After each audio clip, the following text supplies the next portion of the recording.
Kamu lihai memecahkan masalah? Apa kamu bisa memecahkan teka-teki sulit ini? Coba beritahu aku, bagaimana caramu memecahkannya? Kamu akan dapat 1 poin setiap kali jawabanmu benar. Catat total poinmu ya. Kita lihat hasilmu di akhir video.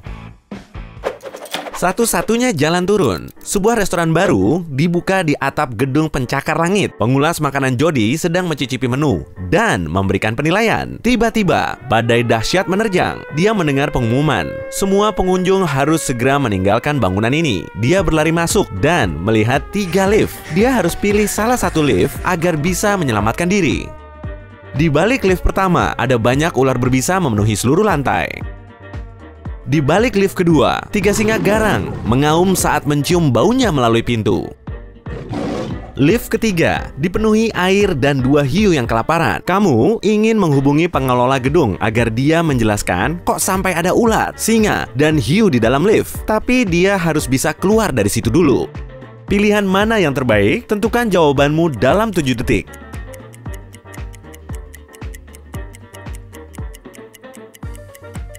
Lift ketiga, saat pintu dibuka, seluruh air akan tumpah keluar bersama dengan hiu. Dia pun bisa melarikan diri.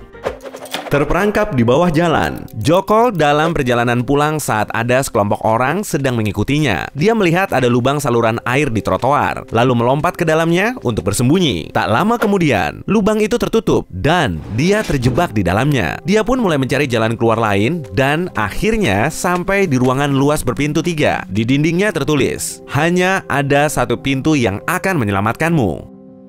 Di balik pintu pertama, ada ruangan yang akan terus menyempit setiap 10 detik. Di ruangan kedua, ada 4 harimau yang belum makan selama berbulan-bulan. Dan di balik pintu ketiga, ada ular boa raksasa yang kelaparan. Apa pengelola gedungnya sama, ha? Waktu 7 detikmu dimulai dari sekarang.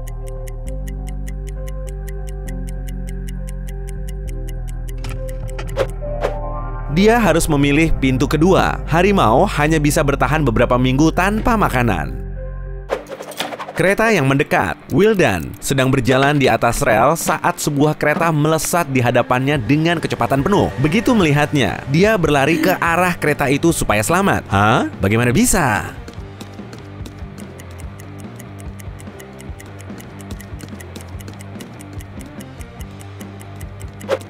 Dia berada di dalam terowongan. Agar selamat, dia harus berlari ke arah kereta untuk keluar dari terowongan, lalu melompat ke samping. Pesan moral, jangan sekali-kali berjalan di atas rel. Insiden di galeri. Sebuah galeri bergengsi mengadakan pameran baru. Di akhir pertunjukan, pemilik galeri menyadari 4 lukisan bunga termahal miliknya telah dicuri. Polisi datang untuk menginvestigasi. Mereka mendapatkan 3 tersangka. Jenny, si pelukis, mengatakan dia ada di salah satu studio untuk melukis. Bobby, penjaga keamanan, berkata dia menunggu di luar dan tidak tahu lukisan bunga itu telah hilang. Louis, petugas catering, bilang dia tidak tahu menahu tentang pencurian itu hingga polisi datang. Jadi, siapa pencurinya?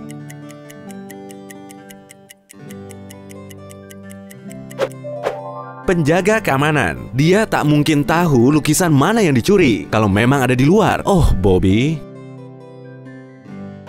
Teka-teki sang wali kota. Bimo pindah ke sebuah kota kecil dan mulai mencari pekerjaan. Detektif di desa itu mengatakan, saya akan menjadikanmu petugas polisi jika kamu bisa memecahkan masalah ini. Sudah 3 bulan, jendela rumah Pak Wali Kota setiap malam pecah. Dan setiap hari, si tukang kaca yang malang itu harus memasang kaca yang baru. Kami telah menyempitkan jumlah tersangkanya menjadi 3 orang. Tersangka pertama, seorang pencuri yang dijebloskan ke penjara oleh sang wali kota selama 10 tahun. Dia baru dibebaskan dari penjara sebulan yang lalu. Tersangka kedua, pelayan wali kota yang telah dipecat 2 bulan yang lalu. Sementara tersangka ketiga, si tukang kaca yang baru pindah ke kota tersebut 4 bulan yang lalu. Siapa pelakunya?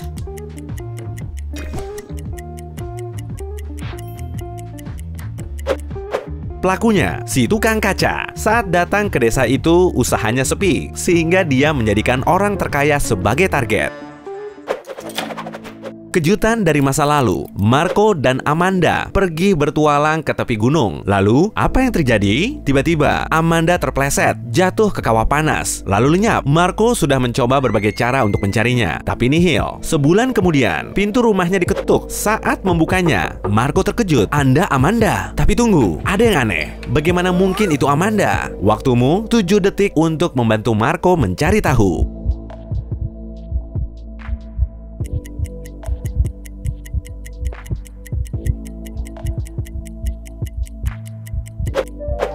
Amanda punya tanda lahir di lehernya, tapi gadis ini tidak. Jadi, dia punya saudara kembar. Namanya Miranda, atau entah siapa. Terperangkap di dalam ruangan. Hesti seorang insinyur komputer. Dia berpeluang emas untuk bekerja di sebuah perusahaan teknologi besar. Dia menghadiri wawancara, tapi tidak ada perekrutnya. Hanya ada ruangan gelap dengan tanda kecil yang menyala. Ya ampun, ini selalu terjadi padaku. Saat dia mendekat untuk membacanya, pintu elektronik di belakangnya tertutup dan lampu-lampu merah mulai berkedip. Saat itulah, dia melihat sebuah meja dengan 5 tombol. Sebetulnya tombolnya cuma 3. Hah, kamu memang sulit dikecoh. Di dinding tertulis peringatan. Hanya 1 tombol yang bisa membantumu meloloskan diri. Kalau dia menekan tombol pertama, 3 pintu lagi akan terbuka di hadapannya. Tombol kedua akan mematikan aliran listrik. Tombol ketiga bisa mengunci atau membuka kunci pintu di belakangnya itu. Peluangnya 50-50. Tombol mana yang harus dia pilih?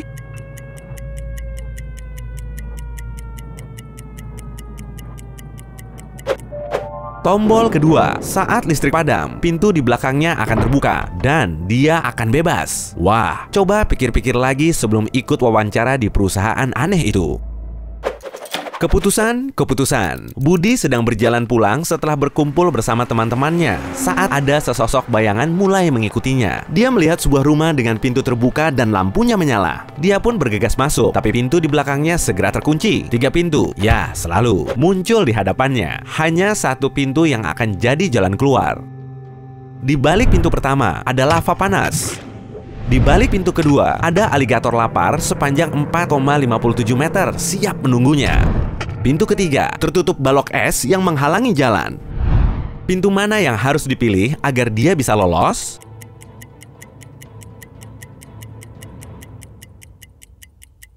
Dia perlu memilih pintu ketiga dengan balok es besar, menunggunya hingga meleleh, lalu melarikan diri. Semoga dia membawa banyak makanan. Bisa-bisa, dia perlu menunggu seminggu penuh.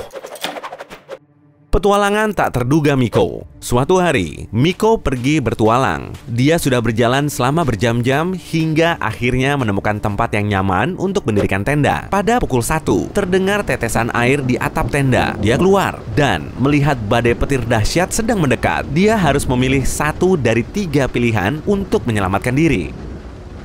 1. Menuruni bukit ke tempat datar yang dipenuhi bebatuan. 2. Mendaki gunung lebih tinggi. 3. Menuju ke dekat pepohonan. Pilihan mana yang paling aman?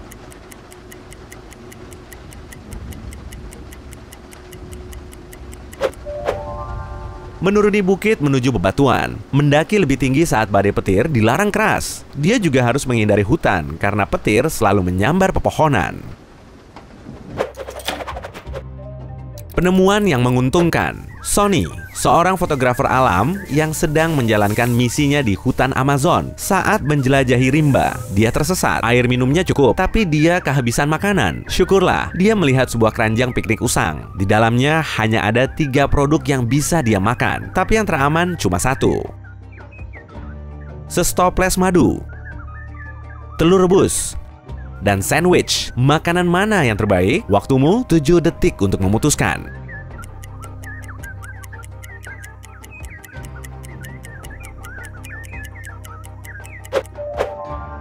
Madu, walau dibiarkan selama berbulan-bulan ataupun bertahun-tahun, madu tidak akan basi. Ilmuwan hijau. Kevin dan Clara adalah ahli kimia. Suatu hari, seorang ilmuwan memberitahu mereka tentang penemuan barunya. Dia membujuk mereka untuk memasuki laboratoriumnya, lalu mengunci mereka di dalamnya. Dia berkata, dia perlu menguji serum baru pada mereka. Meminumnya bisa membuat kulit mereka berganti hijau. Karena saat itu menjelang hari Saint Patrick, dia mengambil 2 gelas es limun. Kevin menenggaknya cepat-cepat, tapi Clara ingin tahu dulu efek sampingnya pada Kevin. Setelah 2 jam, Kevin tetap baik-baik saja. Akhirnya, Clara minumnya juga. 2 menit kemudian, kulitnya berganti hijau. Kalau kedua gelas minuman itu mengandung serum, kenapa cuma Clara yang terkena efeknya?